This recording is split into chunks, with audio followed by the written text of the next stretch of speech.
و مولای قلندره اوس خو امارات په نړیواله کچه رسمي کړ.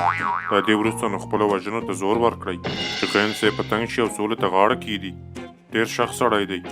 ذلیلزاد صاحب، تاسو په موږ مسخرې کوئ. کله وایي تورې جامې واغوندئ، کله وایي سپینې جامې واغوندئ، کله وایي روغتون کې جګړه وکړئ او کله وایي ښوونځي کې یې وکړئ.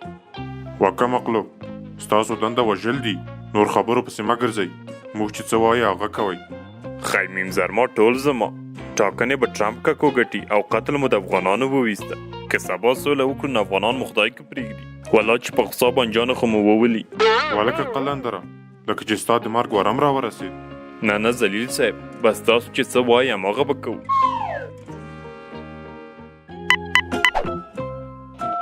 سلام علیکم زمریه.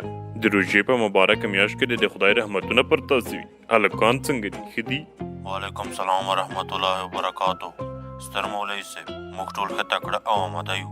یوازې ستاسو د امر په تمه یو. ماشاءالله ماشاءالله. ښایي چې داسې نه نو په دې روژه کې قرار کې ناسلم د شیطان کار دی. سبا ته ځانونه آماده کړئ چې له خیر یو ستر جهاد وکړو. د جنت حورې مو نور یوازیتوب نشي زغملی. سمه ده ستر مولوي صاحب، امر مو پر ځای کېږي.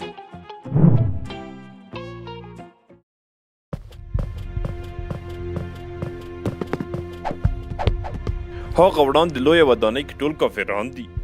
نو د کافرانو شتون په دې خاوره کې څنګه د زمریانو؟ حرام دی حرام دی حرام دی حرام دی. نو الله اکبر او بسم الله شروع پې وکړئ. زه به ورشم چې د خپلې خانه څاه درته وکړم.